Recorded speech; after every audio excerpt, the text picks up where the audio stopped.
Hello সবাইকে, আমার নতুন একটি ব্লগে সবাইকে অনেক অনেক ওয়েলকাম। তো ক্যাপশন দেখেই বুঝতে পেরেছো কি করতে চলেছি।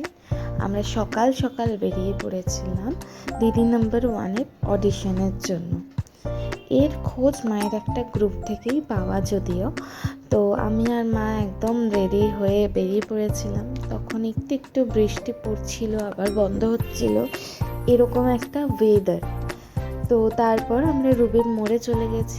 রুবির মোড়ে ওয়েট করছিলাম বাসের জন্য। এটা না তপসিয়ার অনেকটাই ভেতরে, লেডিস পার্কের ভেতরে বলা যায় অডিশনটা হয়েছিল, একটা বাড়ির ভেতরে, লাইব্রেরির ভেতরে। তারপর ওখানে গিয়ে আমরা অডিশনের ফর্ম পেয়ে গেছিলাম। দেখো, এই সমস্ত ফিল আপ করতে হয়েছিল, আমিও করে নিচ্ছিলাম ধীরে ধীরে।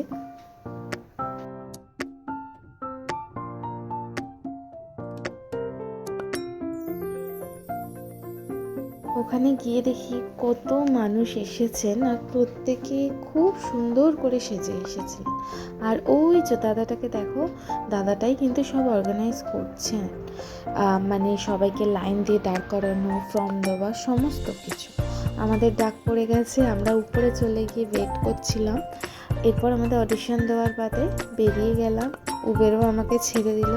এইখান থেকে আমি বাস ধরবো বলে ওয়েট করছিলাম। তারপর বাড়ি এসে গেলাম।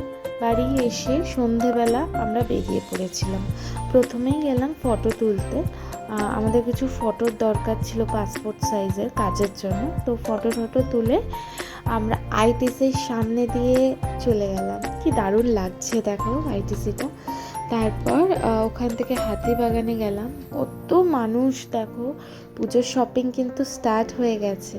তারপর ওইখানে হাতিবাগান থেকে একটু পেছনের দিকে, মানে খান্না মোড়ের দিকে আসতে একটা আলু কাবলি আলাও আসে, খুব ভালো করেন উনি। মানে আলু কাবলিটা 20 টাকা করে প্লেট নেয়, আমরা একটা প্লেটে নিয়েছিলাম। তারপর ওইখান থেকে খান্না থেকে শ্যামবাজারের দিকে যাওয়ার পথে বাঁদিকেই চায়ের দোকানটা পড়ে। আমরা চা আর বাটার টোস্ট নিয়েছিলাম।